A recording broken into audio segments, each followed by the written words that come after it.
we are still talking about hobbies and business attached to hobbies. We have with us an icon or one of the big figures, literally and figuratively, of local shooting. He's also a big businessman. He has a range of his own. None other than Mr. Rosie Labayog. Rosie, good morning. Good morning, and welcome to Practical Business. Good morning. Good morning to all the viewers. Okay, you know, after the gun ban expired, you saw a lot of Filipinos flocking to the range almost the first 2 or 3 days after the gun ban expired, after the elections. So it would seem to me that from a businessman's point of view, that the shooting range business is really big, has tremendous potential for making money, and at the same time, it's a place where people basically meet and just have fun. Tell us something about your industry. Well, if we're talking about the range aspect, the range aspect, though it's a necessity to have. I mean, the guns have to be shot in a safe location. Yes. They all have to be P&P accredited. We have to meet the minimum standards. And the range itself, you know, for a lot of people, it's mostly a hobby. It's very difficult actually to make money on the range itself. Usually the money is being made from something other than the range. That would be like retail sales, giving specific courses, yeah, and renting time. But the range itself, you know, ammunition and gun rentals, it's also a little bit difficult. We have competition, and sometimes those competitions can bring in a little bit extra, but it's not something that that people would like to get into. If it's not really your hobby and you don't really love it, it'll be really difficult. But you know, a lot of people, at one point or the other, even the non-enthusiasts, find themselves buying at least one or maybe two guns just to protect the house, not necessarily to carry them around or whatnot, but just to have one when they need it. But there are experts who would tell you that if you buy a gun, even for home defense, and even if it never happens, you have to shoot it sometimes just to get good with your piece of equipment and just to make sure it's functional and you have the fundamental skills, if ever that unfortunate time comes when you actually need it to protect your life and your family. So does that, where are we as far as convincing those people that they ought to go to the range once in a while? That's a thing that we're requiring now. It also depends on the caliber. Certain calibers, they're required to join a local gun club, and the gun club's responsibility is to teach you the rules of safety, how to clean your gun, how to use it, how to store it, and of course how to perform and let your gun work in a safe manner. So anyone who wants to purchase it for home defense, the first thing you need to do is also learn how to use it in a safe environment. So usually join the gun club, meet other people like yourself, have a little bit of camaraderie and fellowship. At the same time, you'll be able to get yourself in a position where if that time ever does come where you need your weapon, then you'll be able to use it in a safe manner. Well, I'm sure it's fun for you, but do you think that you can convince a lot of Filipinos to get into the sport? Not just for the home defense aspect of it, but because the Filipinos are seemingly good at it. So why not invest more in a sport wherein you can really distinguish yourself, like shooting, like boxing? I mean, a lot of things would depend, because when you look at a firearm for defensive purposes, the requirements will be a lot different for the people who are going into the sport of shooting. Yes. But of course, if someone wants to get into the defensive side of shooting, there was a recent report that the Philippines doesn't have enough funding to supply us with enough PNP officials to guard us in ratio to the population. So, you know, you have to take it upon yourself to also learn to defend yourself. No one will come to you faster than... because the police, even if they are onboard choppers, cannot, is still basically a reactive agency. They basically will show up after the crime has been perpetrated. I think they did after you're dead. They did a computation. I think it's in the, it might be 15 or 20 minutes before they can even respond. Realistically. Yes. And it takes one second for some guy to stab you or to shoot you. That's right. So a lot of people say, you know, you don't dial 911, get your 1911. That would be better. Okay.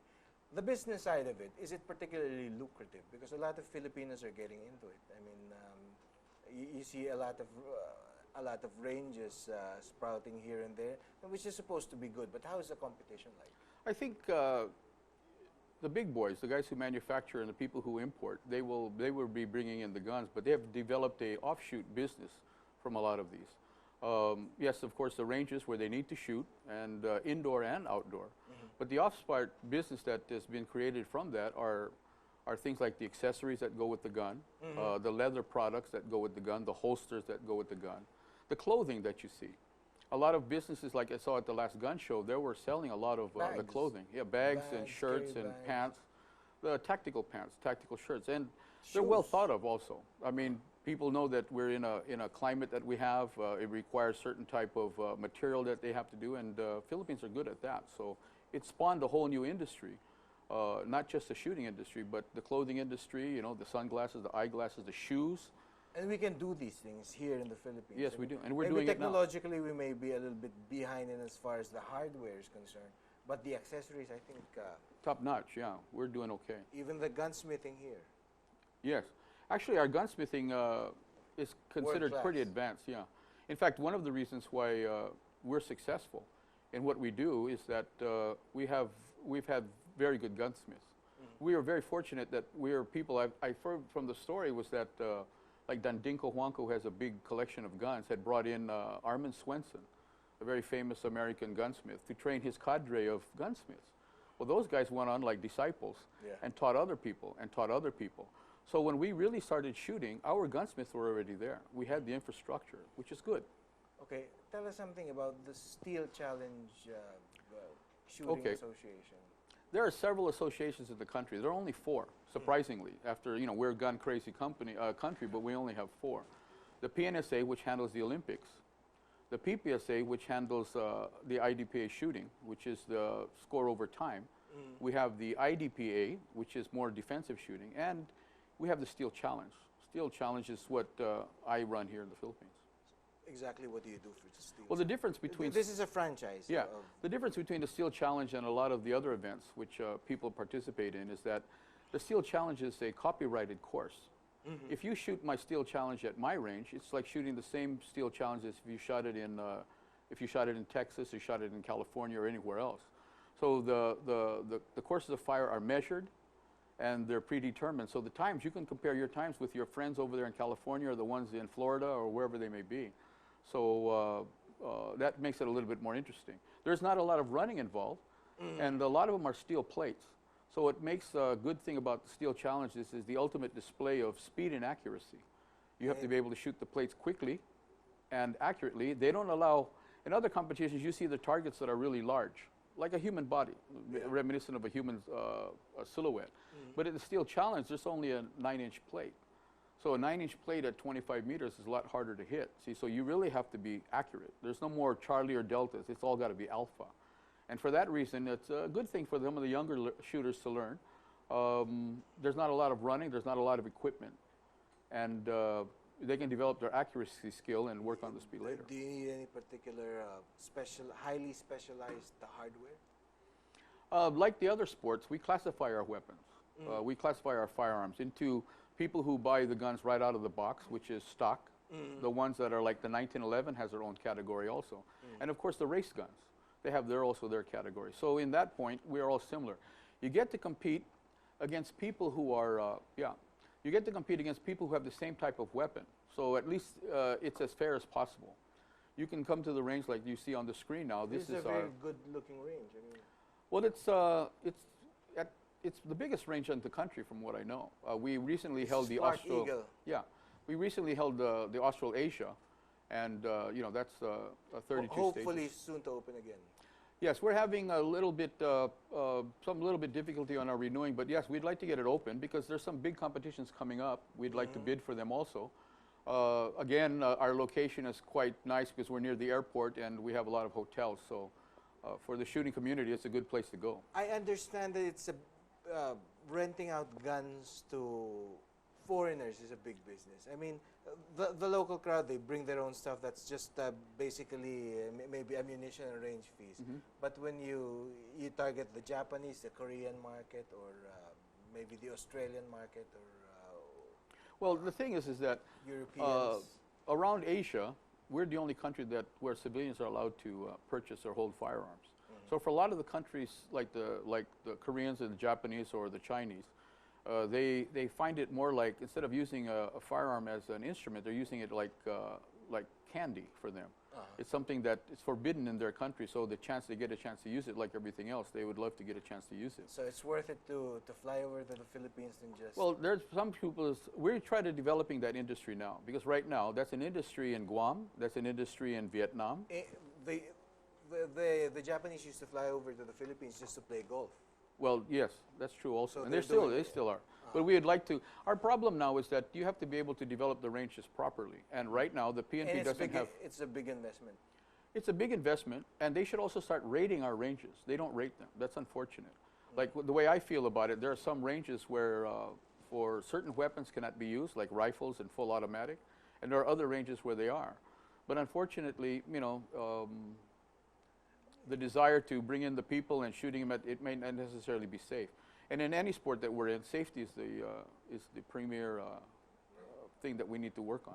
Is this industry particularly fickle politically? I mean, politically sensitive? Because well, I know the Philippine National Police does not favor liberal gun laws.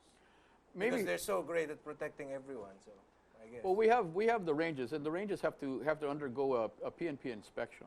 The inspection, they come in, they make sure that you have the minimum requirements, you know, the safe, the office, yeah, for safety purposes.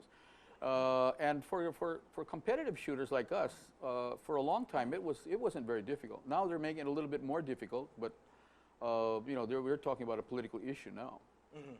So where are we as far as that political Well, issue recently there was a Republic Act, 10591, that was recently signed by the president. Currently, they're working. He's a shooter himself. Yeah, currently they're working on the implementing rules and regulations, because of course you have to fine-tune the law, and there are groups that are working on that right now, and we're having a difficult time also because of the way that people think, the way that the military thinks, the way that the government thinks, how it should be. But you know, like I said, there's still the thinking that gun owners should be an exclusive crowd, maybe wearing uniforms. It's not. Well, they're saying right now that as long as you're a Filipino citizen in good standing, you're over 21, you have the opportunity to acquire a firearm for your self-protection, and that's important because for a long time, it was only a privilege.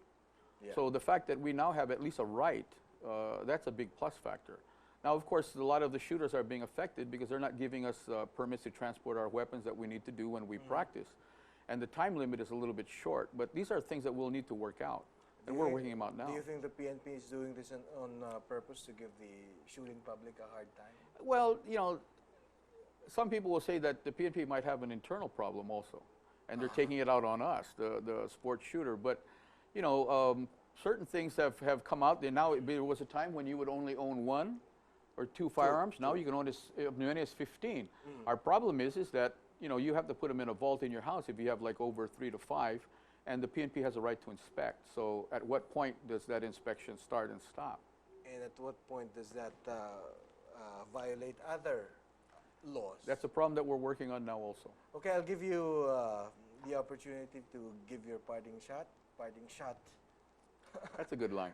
And in view of the formulation of the implementing rules and regulations for people like us, maybe you can address the rest of the shooting public and maybe a few PNP officers or policymakers who are watching. Right, well, we're fortunate that here in the Philippines we're still allowed to purchase weapons, and we're allowed to use them and practice with them.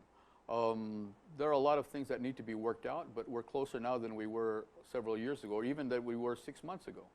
I strongly suggest that if you consider using a firearm for your self-protection, that you get the necessary training.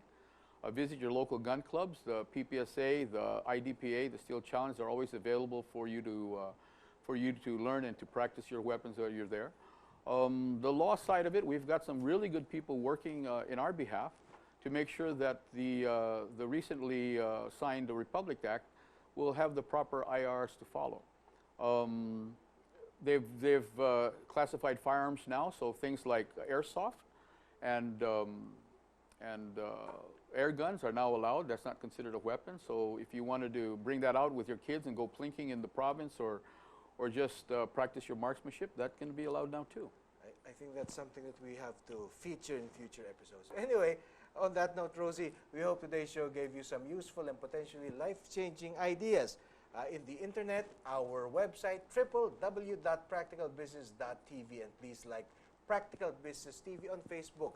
Join us again next Thursday at 11 a.m. for another hour of insightful discussions and updates in the world of business here on Practical Business. I'm your host, Miguel Hill. Have a pleasant day.